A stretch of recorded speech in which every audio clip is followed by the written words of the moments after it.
What's up, Husky Dogs? Saturday, May 25th, I'm doing another Muffed Movies live at Clash on Clark at 7:30 p.m. This time we will be muffing Toy Story.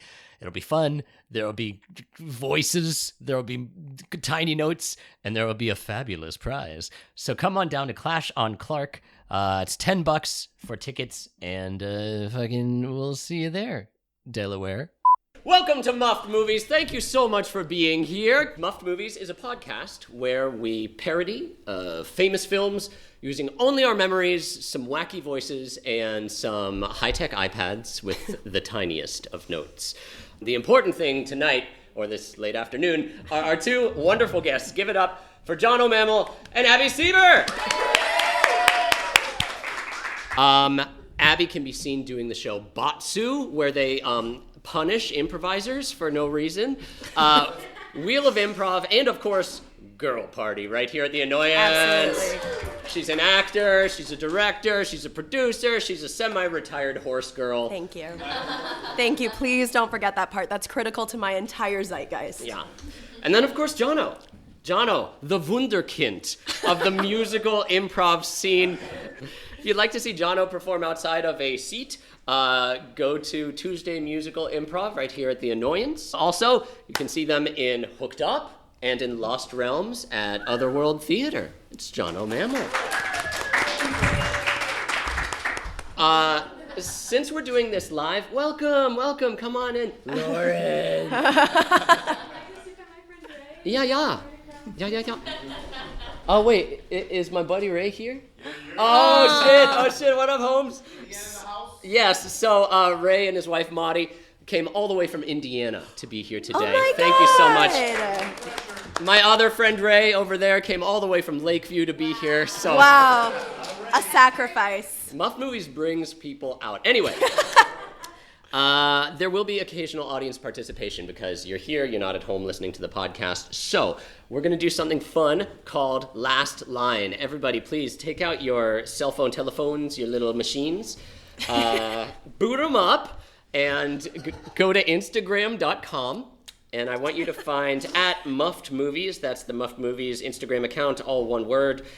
And if you notice, if you check the Muffed Movies stories, the second story of the day is, hey, fill in the blank of what you'd like the last line of the show to be. So all you improvisers out there, you can create a really funny moment by typing in what you think a funny last line for the show would be. We will select the last line surreptitiously throughout our performance, and that will be the last line of the show. And the person who submits the last line that we use will win a fabulous prize. Ooh, Yeah, mystery. Hold on to your butt. Maybe it's a trip to Lakeview, guys. It'd be crazy. And it's a special prize, much like the tiara and the end of Mean Girls. It's a prize that you can share with others. Did you guys see that movie Mean Girls? Okay. You're about to. Yeah. So, one final thing. We're going to be doing voices for all the characters. Sometimes our voices might not be the same, like Abby's Regina George might not sound like my Regina George, and sometimes we might get bored with them. So we will turn to the audience and go, oh, I'm bored with the way that Lindsay McGuire or whoever sounds. What's... Have you watched Mean Girls? I've lived Mean Girls. More importantly, have you seen Lizzie McGuire? Because that was entirely too close. Why, is she missing? So yeah, we'll turn it out to you. We'll say voice choice, what celebrity should play this character, or what famous character should be in place of this, and you'll be like, Gollum, of course, and I'll be like, oh good, that's the one I can do. I bored myself. Hey Muffers, are you ready to muff Mean Girls? Let's go. I'm so ready. All right, then it's time for a traditional Chicago star crawl.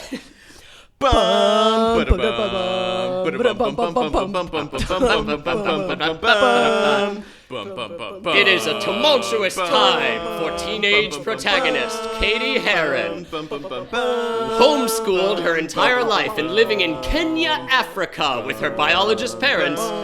Suddenly, the world has gone topsy-turvy. Her mother has accepted a job at Evanston, Illinois. Katie is going to enjoy her first day of high school. But is our hero fit enough to survive? Or will she sink to the bottom of the food chain? Let's find out tonight as Muffed Movies presents Mean Girl.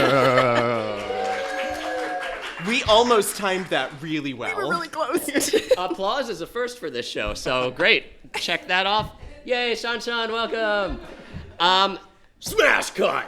2. Use your mind's eye, everyone, because we're not going to move around the stage. 2. The exterior of an Evanstonian high school. We see all sorts of young 2004 era cool kids listening to Smash Mouth and logging on to Facebook for the first time because it just launched that year. They're wearing cool kid clothes, and Katie looks at them and then turns back to her parents who are waiting in their Range Rover, sending her off to school. How are you feeling, kiddo? It's your first day of school, not at home, you know. Oh, God. Me and my plaid shirt are so excited to be here. You have no idea. You know, you can't just roll out of bed with this one. You gotta get in a whole car or a school bus or bike or walk, take a scooter, rollerblades, other methods of transportation. Those are totally all methods. Yeah. You forgot to mention the cat bus, says a huge My Neighbor Totoro fan. You guys know that one anime? Yeah. Anyway, speaking of which, Katie turns on her heel and begins walking towards the school when suddenly... Oh no, it's me, a reckless school bus driver. I hope I don't crush any kids with my big yellow bus. Yeah, sorry, Italians. It's okay, I can do that. Right. Yes, whoa, deadly bus. I hope that doesn't come back in the future. Boo. Katie gets a flashback to being back in Africa where there were many, many animals hurting each other. The bus almost seemed like an animal hurting each other. Yeah.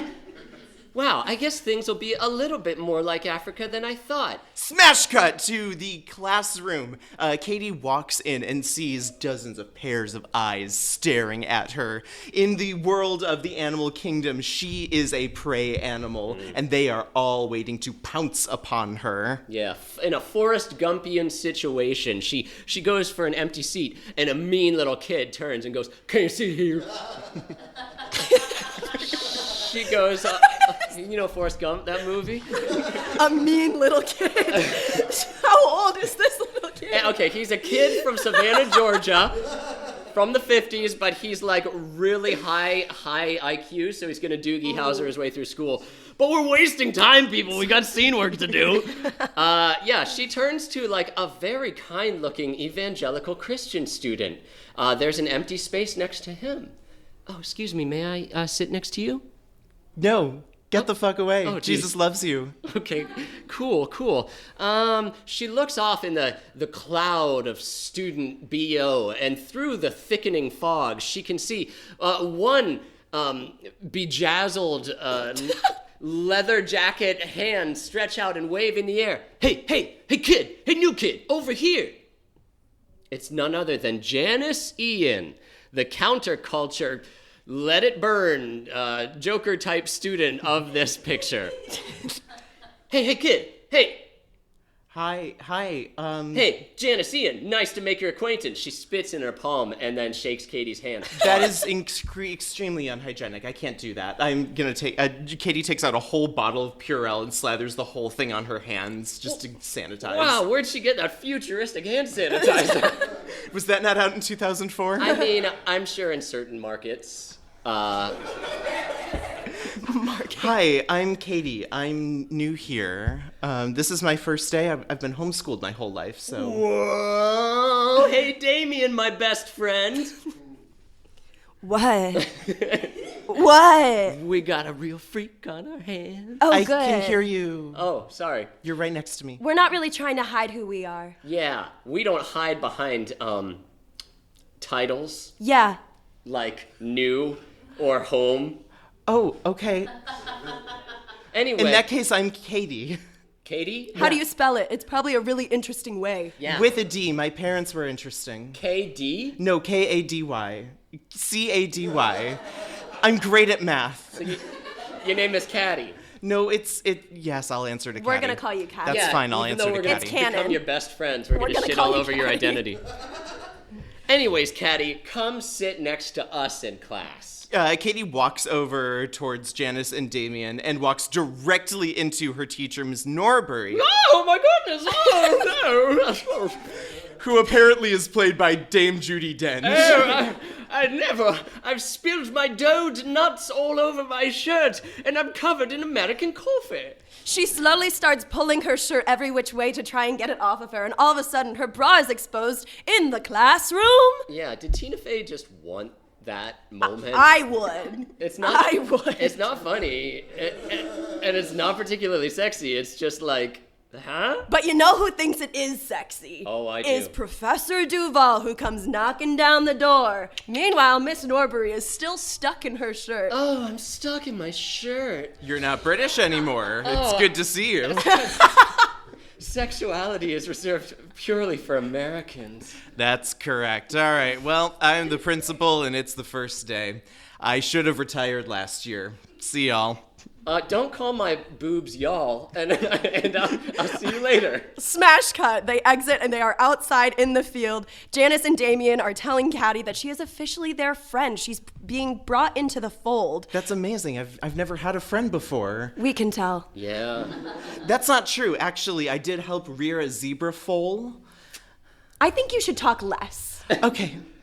Yeah, so she gets all, Aaron Bird. Sir. You remember? Yeah. Smile More, Talk Less. Do you remember that one musical? Anyway. Mark, you said I'm not allowed to do that. I'm sorry, John. I make the rules and I break them. Speaking of those who make and break the rules, we hear that famous Milkshake Brings All the Boys song emanating out of the school, and a sweet perfume like vanilla ice cream follows it. 3 angelic figures who are jerks come out of the school. Their hips are swinging in slow motion, and Katie receives stun damage for the next 2 turns. Who are they? Janice starts voiceovering who each of these people are. That one right there is Gretchen Wieners, dumbest person besides Karen Smith. But Gretchen's the brunette. It's the only thing that really makes her different when you're looking at the poster. Why is her hair so big? It's full of secrets. And who's that shiny blonde one that's stuck in the corner, kind of like just Roombaing into it over and over again? That's Karen. She's trying to tell the weather. Apparently her boobs tell her what to do. Oh. One of my feet is heavier than the other, so I can only move in a circle. And that one in the middle wearing a little bit dramatic tank top, very canon, is Regina George. Regina George? It sounds like she was named after a king, like regicide and stuff. Do you think there's a King George connection? I don't know. I was kind of an English history scholar. And you're good at math? Wow. Oh, yeah. Lot to learn about you, Caddy. That's kind of my secret weapon. I'm sort of a unicorn in this school, a hot girl who loves math. With the plastics introduced, we smash cut into the cafeteria. Every table has its own clique associated with it, and a lot of them have not aged well. But you know what has? The overactive band kids. That sexually active band kid table will never not be relevant. That's true. Yeah. They have their tongues down each other's throats and their tubas. As a former band kid, I'd just like to point out that is a small subset of band kids. Yeah, so the camera pans over the various cliques. You've got the goths, you've got the jocks, you've got the noids, you've got the cyberpunks, you've got the guys who like to dress like pirates, you've got the pirates who like to dress like skaters, you've got the smurfs, the snorks, you've got the servants of the leaf, aka the 420 Club. You've got the face dancers who will mimic all other students and take their position in school. And finally, the plastiques, who will sit by themselves at a giant table, just the 3 of them. Where do I fit in? Katie wonders to herself musically. Hey, loser, come sit with us. Oh, okay. This is just some good-natured ribbing, I assume. Yeah, totally, Caddy. Happy to have you. Okay, who's talking to me? My name is Regina George. Wait, can you sing it just this once? And I am a massive deal. There it is. I'm sorry, I think the musical sounds a lot like the Skyfall. What's that damn movie you kids watch? That's just my opinion. Anyway. You're fun. You like weird movies that haven't come out yet. Thank you. Do you wanna sit with us for the rest of the week? She looks, Katie looks back at her counterculture friends and uses the Atreides battle signs to ask if she should sit with these enemies. Janice and Damien don't say anything. You just see them whispering and going like, blah, blah, blah, like moving their arms around. And it's very unclear what they're trying to say. Oh, well, being a traveler of the world, I know that in India, when you shake your head no, that means yes. All right, I'll sit with these plastics. Great. We got a couple of rules that you need to follow. What? You can only wear your hair in a ponytail once a week. Okay. On Wednesdays, we wear pink. Jeans or track pants on Fridays only. If you break any of these rules, you cannot sit with us. Okay. I'll go buy some sweatpants and pink clothing.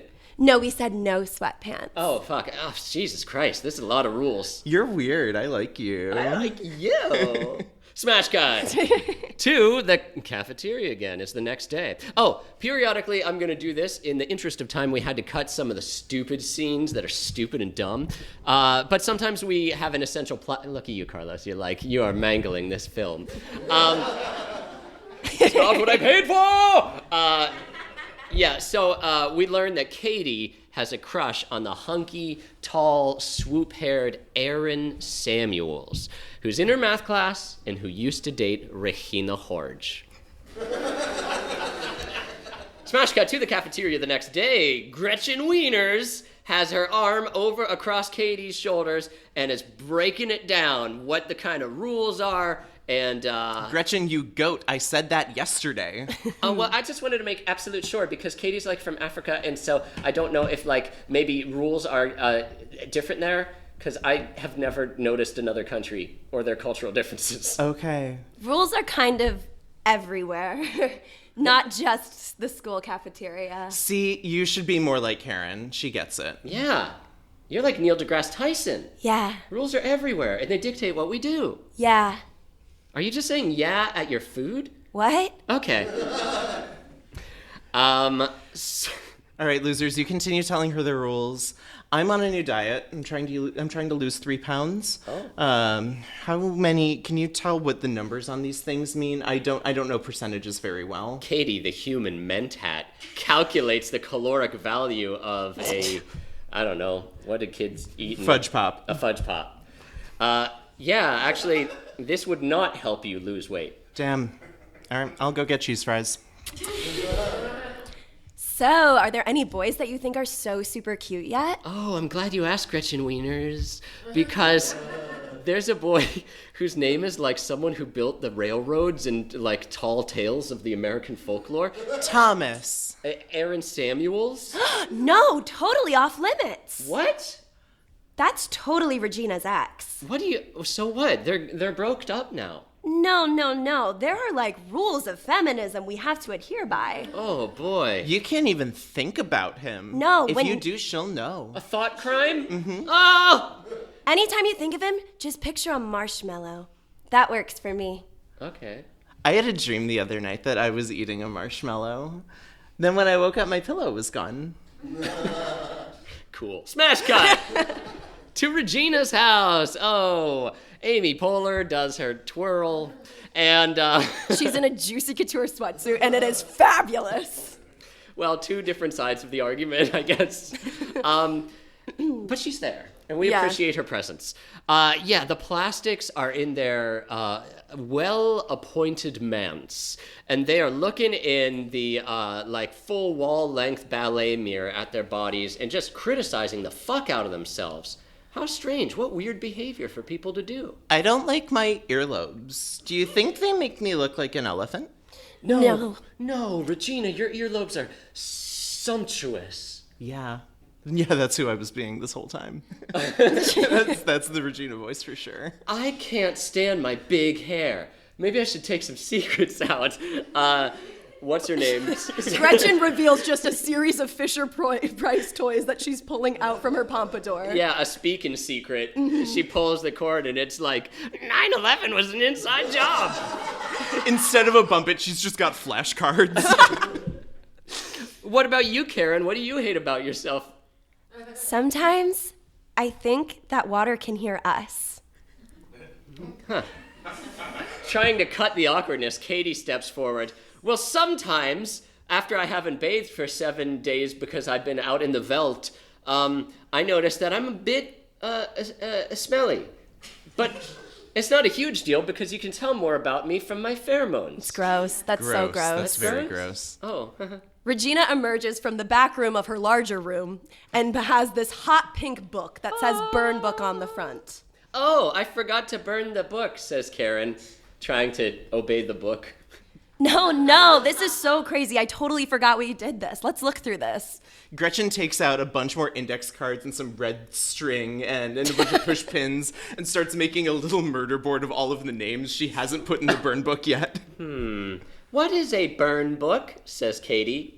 It's where we talk smack about the people that we think are below us.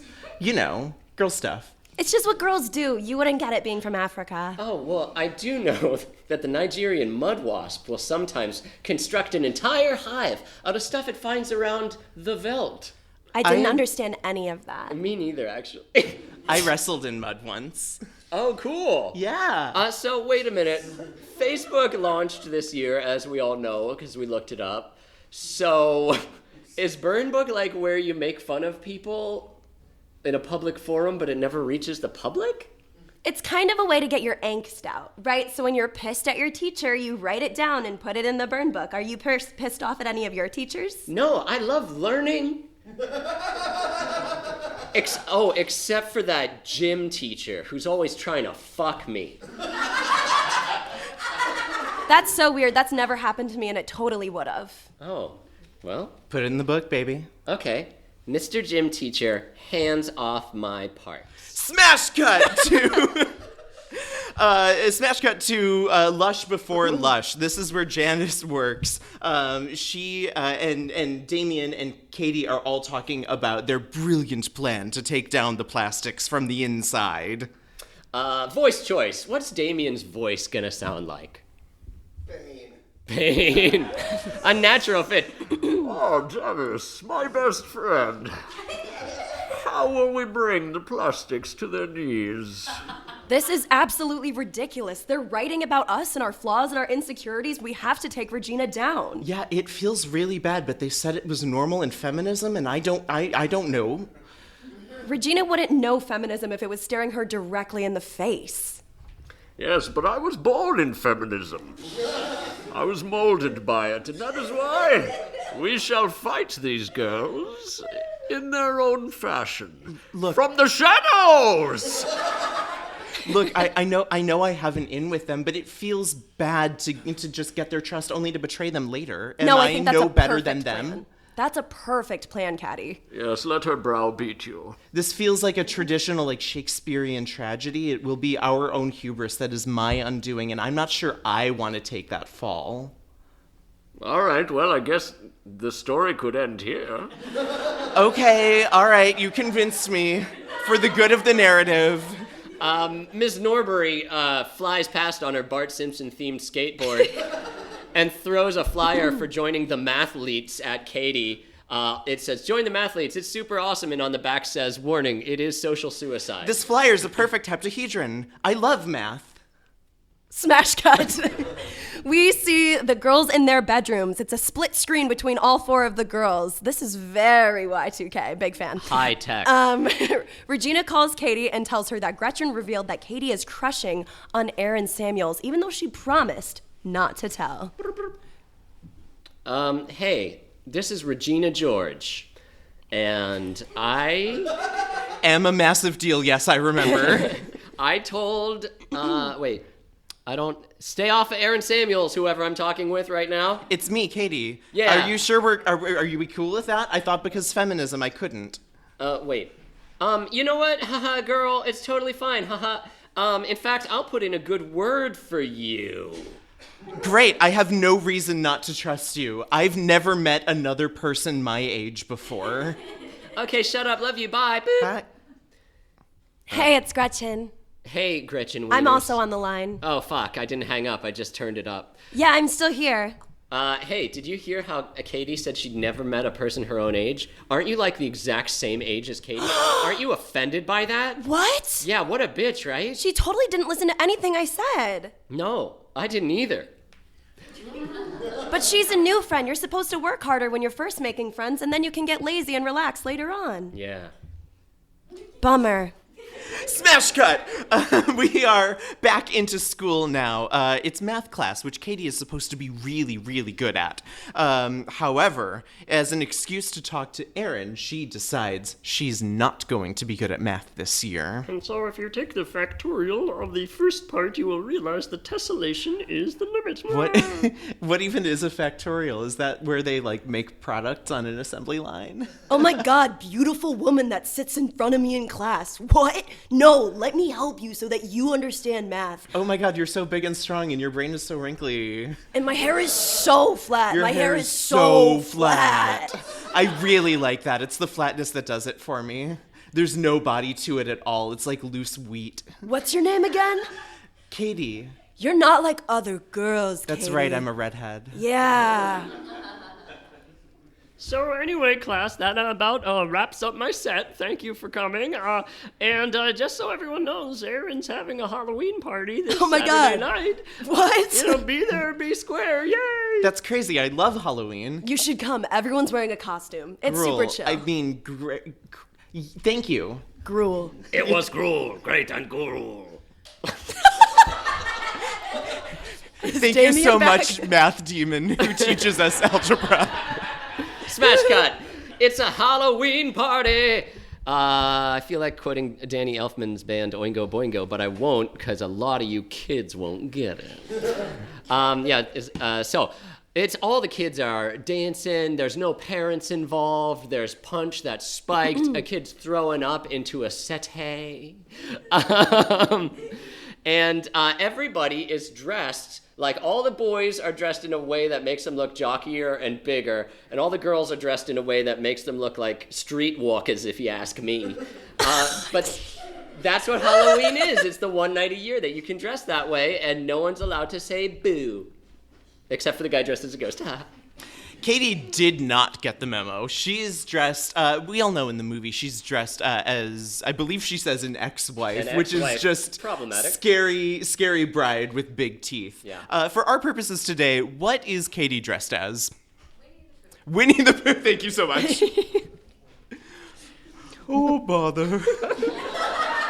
Whoa, Katie, it's me, Erin, from class. I sit by you in class. It's me, Erin. We sit by each other in the same class. Oh, hello, Erin.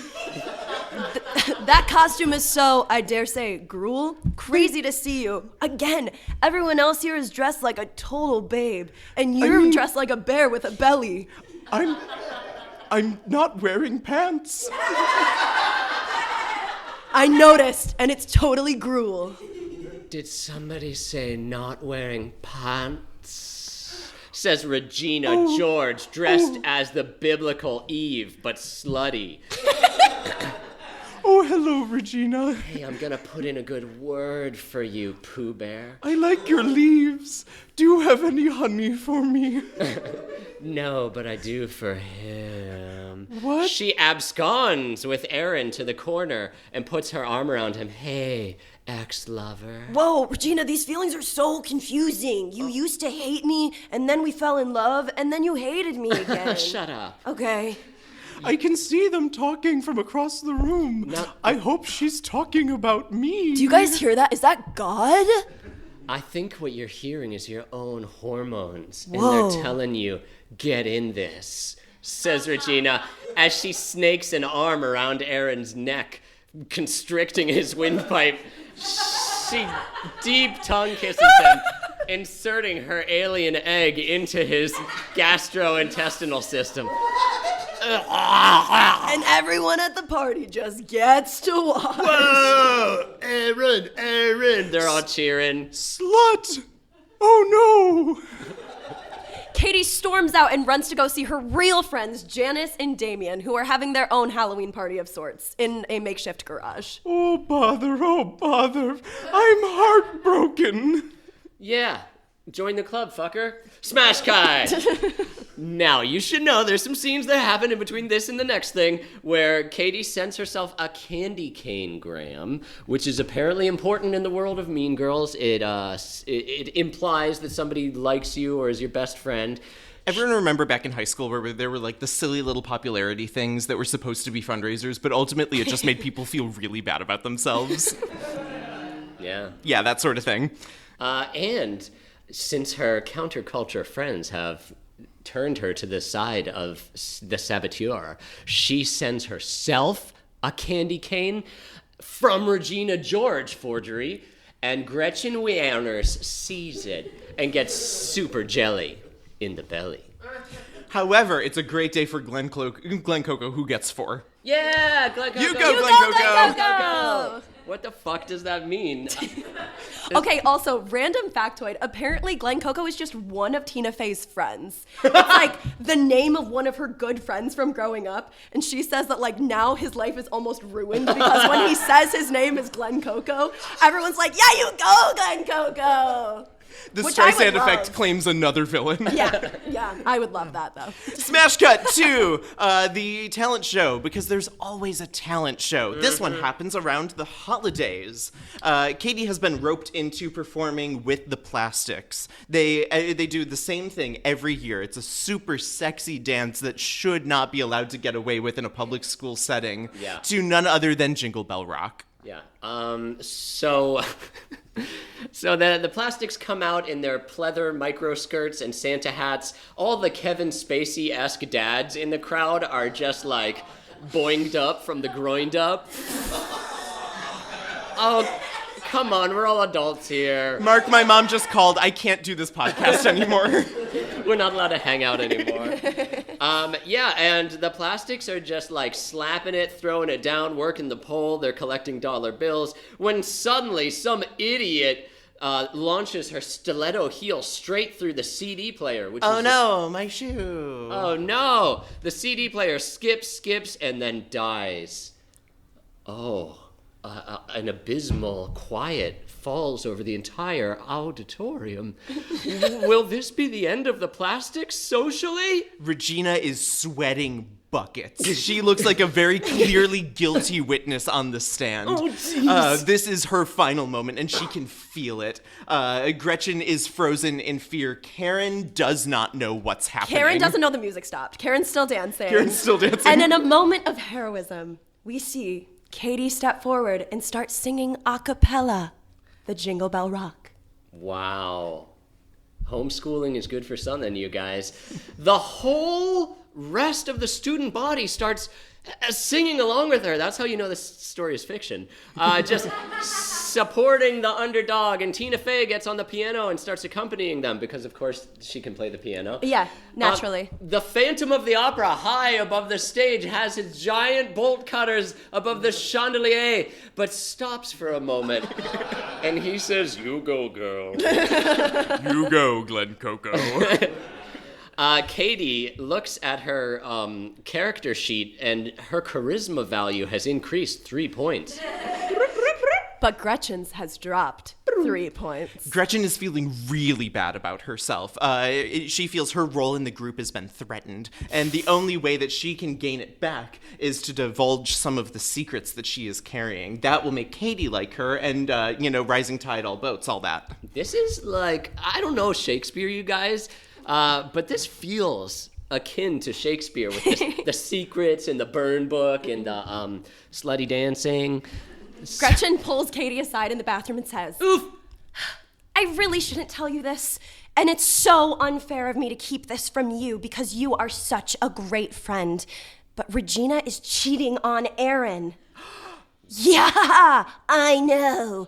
Every Thursday with Shane Ullman, worst name in the whole movie, by the way, in the projection room above the auditorium. Oh, says a student taking a shit who they didn't know was in there. But it's okay, that student's a ghost. It haunts the bathroom, and it tries to look at Harry Potter all day. Smash cut forward. As we skip past some things, we see that Katie has been giving Regina Caltine bars. These are bars that are used to help bulk people up, but she says that they're weight loss food. So this way that she can disrupt Regina's perfect statuesque figure and cause all of the people to hate her because it's 2004 and that's what we care about. Yeah. We smash cut back to Katie's house. Aaron is over and he's tutoring Katie in math. Oh my god, you're so bad at math. It makes me just want to kiss you so hard. I'm so bad at math. You should kiss me so hard about it. No, we have to focus on the math. No, we have to focus on the math. Oh god, is 0 positive or negative? We went over that 10 minutes ago. Oh god, you should really kiss me about it. No, I'm dating Regina. You know, Regina's cheating on you. Says the lamp. She's What? cheating on you with Shane Omen. I don't even know who that is. He's got an awful name. Yeah. Oh, I'm really gonna have to sit with my feelings on this. I can't possibly stay and make out with you right now. No, it's every Thursday in the projection booth. What? Every Thursday in the projection booth, they hook up while in the Oh, school they do. mascot costume. Yeah. In the costume? They're both in the costume. Gross! James Vanderbeek shows up on the window with a ladder and looks through it, seeing these two flirting with each other. He snaps his fingers. Well, better luck next time. Smash cut. Actually, before we smash cut, you should know Regina, Gretchen, Katie, and Janice are all nominated to be Queen of the Spring Fling. Woo! The highest honorific a high school student at North Shore High can get. Also, Katie is now failing math because she's been pretending to be bad at math in front of Aaron Cabarin. I have not seen Tina Fey look this disappointed since 30 Rock. It's been a minute. Yeah. Wait, like a scene in 30 Rock, or is she ashamed of 30 Rock? No, I think It's she an okay really show. likes 30 Rock, Okay. but she is often disappointed while in 30 Rock. Gotcha. It's Blurred. hard to be the straight man. Yeah. Hey. Right? Yeah, it's true. Someone's got to do it. Thank God you're here on your own podcast. Thank God a straight white man had the courage to make a podcast.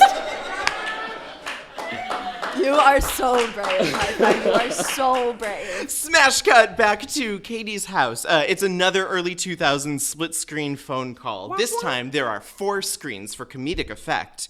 Katie and Regina start talking. They talk about how Regina just can't stand Gretchen anymore. She's getting on her last nerve. That's them talking. And you know, it's I don't even understand why Janice got nominated. It should have been Karen, but no one really likes her because she's too much of a slut. You think she's too much of a slut? Anyway, bye. Okay, bye. Suddenly, the baleful face of Karen appears in the split-screen phone call. Did you hear that, Karen? Did I hear what? Who's talking? I don't know. God? Probably Katie. Regina said that you're too much of a slut to get nominated. Katie, how did you get in this little box? Oh boy, here we go. Oh, I feel like I can hear that somene's calling your line. You gotta press hang up and then press it again to answer. Okay, box. Click. Hello? Hi, it's me, Gretchen. Your Gretchen, friend, how did Gretchen? you get in the little box? Oh Do my you see God. Katie? We call all the time. Yeah. Yeah. Do you- Anywho, my feelings are feeling super hurt, if I'm being super honest. Why are your feelings hurt? I keep hearing all the mean things that Regina's saying about me on the phone. Regina's saying mean things about you. She called you a slut. Whoa. You were on the line. Yeah, that's right. Yeah. Something's super wrong. Something's super wrong. I feel bad about this. Wait, hold on, are you getting another call? Am I getting... Oh my God, I'm getting another... Okay, I'll wait. Okay, click. Hey Karen, it's Regina George. Regina, do you see Gretchen and Katie in there? No. It must be so cramped. That's not how a phone works, you dwarf. Thank you. Hey, since my other friends are like being total, like, golf tees. Why don't you come out with me and go shopping, bitch? I'd love... Karen suddenly realizes everything that Gretchen and Katie just said about how Regina has been talking about her, and realizes, maybe for the first time in her life, that she has the power to make a difference. Good for her. So, I'm sorry. I'm...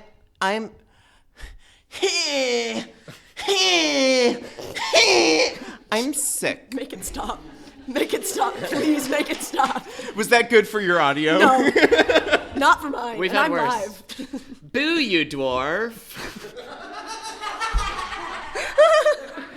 Regina hangs up and looks at herself in the dark in a mirror, practicing her ancient necromantic spells. I will have them all before the end of this caper, she says. Smash cut. We go to the cafeteria. Again, we're getting quite comfortable here. The plastics are sitting there, but what is this? The queen of mean, Regina George, is not sitting with them. She walks up, and they don't let her sit at the table. Seat's taken, says this fifth grader from Savannah. Hey, little Cockney boy, why are you... What's the deal? This is why we always sit here. He's allowed to sit here. Yeah. He's wearing pink I'm and wearing not pink. in sweatpants. No. Oh, are you kidding me? Those rules aren't real. We just made them up. They were totally real for me last week. Well, yeah, you were wearing scrunchies. You are wearing low-rise sweatpants. They're the only thing that fit me anymore. Oh. You can't sit with us.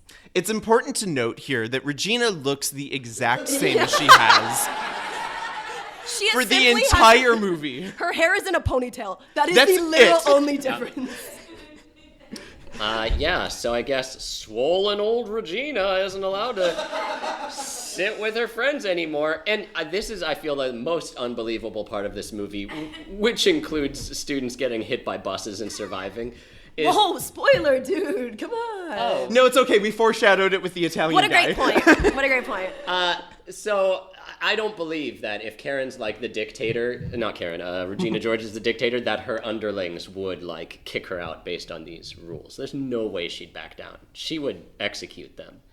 But instead, she looks kind of sad and slinks off as you just know the best song in the whole show is coming up in a couple minutes. Jack Black stands in the corner, does the eyebrow thing he does, and says, 'twas beauty killed the beast. And that's canon. Yeah, that's That's canon. That's from canon. King Kong, that one movie. Smash cut back to Katie's house. Her parents are out of town, so she's throwing a little party in an attempt to get Aaron over. It backfires on her tremendously, as Aaron is not the only person who shows up. In fact, the entire student body shows up streaming through her front door. The entire student body but Janice and Damien, who were not invited. Janice had an art show, and Damien is a Good secondary friend. character. And a good friend to Janice. Yeah, so all these uninvited kids are coming in. There's Flash Thompson with his Bronzino that he's showing off. It was this big, you guys! I pulled it right out of the river! John Travolta from Grease is there. I got chills! That one whiny kid who looks like a young Axl Rose from Terminator 2 is there. That one's on you, Abby. Why do people keep saying I'm whiny? I'm not whiny. I just have nasal issues. Shaggy is there fucking someone and then saying like it wasn't him. Like zoinks, there must have been somebody else. I'm just eating a sandwich in the back. When suddenly last Susan, Aaron Samuel shows up and ascends the sexful staircase and just takes 5 chilling out in the cool, like easy, mellow vibe of Katie's parents' bedroom. Cool place to go, bro. Excuse me, says Katie, pushing in through the secret entryway. What are you doing in my parents' bedroom? Oh, nothing. I was looking at pictures of you as a kid. Oh, that's so embarrassing. Here's the one where I was birthing a foal. No, that's crazy. There are no other girls I know who have full birthing experience. Really? Really? Katie, unfortunately, has been dancing with the devil liquor and is a little tipsy. She slides down onto the bed in her slidey dress. Hey, maybe don't leave this room. Sit here next to me. I'm really worried about you. I'm really turned on about being drunk. We're in your parents' bedroom. That's so weird. Yeah. Can I ask you something? Oh, you already did. Are you actually good at math and you've been hiding it from me? Okay, you got me. The classic Kenyan ruse. Pretend to be bad at math in order to catch your quarry. The extremely Italian bus driver zooms on by going, gee, you thought I was a big stereotype, eh? Yeah, I pretended to be bad at math just so I could talk to you, because you're like Regina George's fucking property. You're like her little What? gimp boy. Yeah. What? You got no balls, man. You got What? no balls. You're not your own person. You're just an appendage to Regina George. You're barely a man when she's around. Oh, she hath unsexed you from nave to chops. And I have another question for you. Oh, go. Do you think all these things you just said about me are gonna turn me on? Cause they won't. Hey, listen to this. Shut the fuck up. Hey, listen to this. I'm gonna leave. What? You're turning into Regina. You're basically her clone. I'm not Regina. How could you say that? And like a small amount of her face briefly bubbles and gets Regina-esque characteristics and then fades back into the Lohan loam.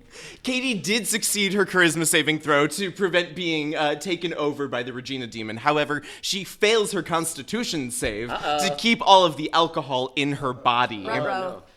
A sweet, hot geyser of alcoholic Kool-Aid issues forth from the 3-ounce guts of Lindsay Lohan and goes straight into Aaron Samuel's eyeballs, nostrils, and mouth. Whoa! He gains all her memories. Whoa, so that's what it was like to birth a foal. Now I know. Yeah. You're a reverend mother now. Katie runs out embarrassed down the stairs and out into the front yard where she's basically catching her breath, taking a second. Girl, been there. We all be doing the same thing at these house parties, I get it. We all be doing it. But then, what do we see? Hey, loser, my macaroni art won first prize, and you said you had to be out of town. Oh, the friends I forgot about. Congratulations. You're number one. Am I? You're number one too. The number one plastic. I sent you in to infiltrate them, but you've just become one of them. You're the worst. Word. No. Damien's still here. Word. Damien, your voice sounds so much more natural and comfortable. Yeah, I went to the art show and I became a different person. Oh, wow, art Yeah. really can't change you. What? And you've become a different person too. A person I don't like. Boom. Oh, Damien throws a full can of beans right into her head. They were open at least. Okay, they temporarily full can of beans. By the time it concusses her, it's about 3/4 full. Yeah, it doesn't hurt so bad. Yeah. No. He's not a monster. No. As Janice and Damien drive off, now angry at Katie, we see Regina and Shane are also parked outside. Regina is scarfing down Caltine bars through gritted teeth, angry. Shane looks over and goes, hey, this is the first time I've spoken in this whole movie. Do you know those are weight gain bars? What are you saying to me? These are weight gain bars? Yo, Skeletor. By all the 7 hells of Tacitus, I destroy you! She casts Flesh Melt on Shane Omen. And in a ironic inversion of the situation, he instantly drops like 30 pounds of human meat. Oh, I'm gonna be a totally different weight class when I wrestle? Yes. I shall destroy Katie. Regina's jaw unhinges like a snake and she swallows him whole. He's not that important to the plot. We will not see him again. Regina continues screaming. At this point, the best song in the show happens. For those of you who don't know, we keep talking about the songs. There's a musical version, and I don't want to just assume everyone knows it. The songs are by the same people who did the Legally Blonde musical. Not bad. It's the same lyricist. Yes. Tina Fey and her husband Jeff. Smash cut! Whoa, we'll pick it up after. See you at the bar. Now, something we missed here, or we're going to miss, is that Regina, Gretchen, Katie, and Janice are all nominated to be... Fuck me, I'm in the past. One thing we didn't see is Regina adding a new entry to the burn book. It very clearly reads like she's making an entry about Katie, who has betrayed her.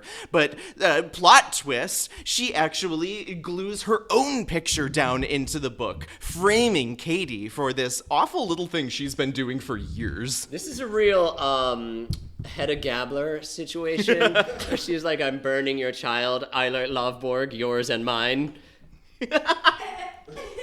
Any theaters? I got that. That was good. Thank you. Yeah, you don't get it, but your kids will love it. Yeah, so, whoa, what an amazing turn of events. Regina has put her own face into the burn book and says she's a fugly cow. Why would she put her own face into the burn book? Watch the world burn. Sorry. I want to watch the world burn. That's my 2 Batman villain impressions, guys. Thank you. Thank you. All of the students start fighting each other over the things that were in this book. Wait, but why? What happens that makes the students fight each other? Oh, I'm so sorry. Correct. The pages of the burn book have been shared with everyone. You're plastered all over the walls. It's on Facebook, which is very new. Yeah, you got to be in college and have a college email to even read it. They all have fake IDs. Everyone is fighting each other over the pages of the burn book. And Principal Duval is not about this. He feels, I should have retired last year. I really should have retired last year. All right, sprinkler, boom, Bam. punches through the glass. The alarm goes off. Sprinklers on everyone. Yeah, all the gremlins start bubbling and producing more gremlins. Uh-oh, Principal should have thought of that. And the students that were tearing each other's throats out briefly stop and finish their meals. I guess we gotta go to the auditorium, at least everyone who identifies as femme. One English teacher looks out in the hallways and goes, and that's what Lord of the Flies would have been like if it were an all-female cast. Smash cut to the gymnasium, where there's a big conflict resolution assembly. Miss Norbury gives a really inspiring speech about how we have all said bad things behind each other's backs. We have all sinned in our hearts. The important thing is that you do not act on that sin. Says, I don't know, Bill Clinton. Bill Clinton, yeah. Maybe Jimmy Carter, one of them. One of those peanut fuckers. No, the way it was so specific, it was such a specific reference, and then you said, says, I don't fucking know. Maybe Clinton. One by one, young women walk up to the stage in the gymnasium, because this is a public high school, and do trust falls after reading apologies to each other. Yeah, they're all falling. Everyone's having a good, remorseful time until fucking Gretchen Wieners gets up there and she's like, I'm sorry y'all suck so much and you're poor and your dad didn't invent toaster strudels. Catch me! Karen is the only one there, and she is not paying attention. And unfortunately, Karen was standing like 2 feet in front of a bizarrely placed giant steel spike. Yeah. Yeah, they just get Nightmare on Elm Street. She gets push pinned for sure. Oh no! Janice walks up onto the stage and begins the second best song in the show, in which she reveals all of the whole awful plan. That's right, I had Katie infiltrate the plastics in an attempt to take them down. But guess what? It backfired on me because she is every bit as bad as the rest of them. You all suck! She flips off the entire auditorium and sings a great song and does not trust fall because she doesn't have to. Oh. Everyone is cheering. Regina is fuming. Katie is trying to do damage control as the two of them leave the school and walk out into the parking lot. Smash cut to the parking lot. We see Regina George just huffing and puffing in her narcissistic rage as she's walking as fast as she can away from that goddamn auditorium and these goddamn mean girls. She looks to her left. Oh, traffic is fine. She looks to her right. Mamma mia! Oh no! A bambina in my way! Boom! Regina, wait! Take me with you! Katie drinks the vial of poison that they promised to drink at the same time. And then in the same night wins the mathlete competition. Yeah. And you know what's crazy? What? That's how Tina Fey made all that money. This has been Muffed Movies! Ba-ba-da-ba-ba-da-ba-da-ba-da-ba-da. Everyone, thank you so very much for coming out to Muffed Movies. This is the very first time we've done it at the Annoyance. Woo! It is a provisional performance. If they liked it, then we'll be back here next month. And if they didn't like it, then you can listen to the podcast online. And you can make a sign up a survey monkey to bring it back. Bother the Annoyance until they bring us great back. Plan. We're just passing around high school style a sheet of lined paper. Did you like it? Yes, no. Please check one. Do you have a crush on Muffed Movies? Real quick, before we adjourn, we got a prize for the winner of our Last Line contest. Who wrote, "And that's how Tina Fey made all that money"? Yay! Ray, come on up and get your glorious prize. It is Mean Girl stickers that you can share with your friends and classmates. Once again, everybody, thank you so much for coming out. Give it up for Abby. Give it up for Jono. And give it up for Mom! Yeah! Have a wonderful Sunday night, everybody. Goodbye.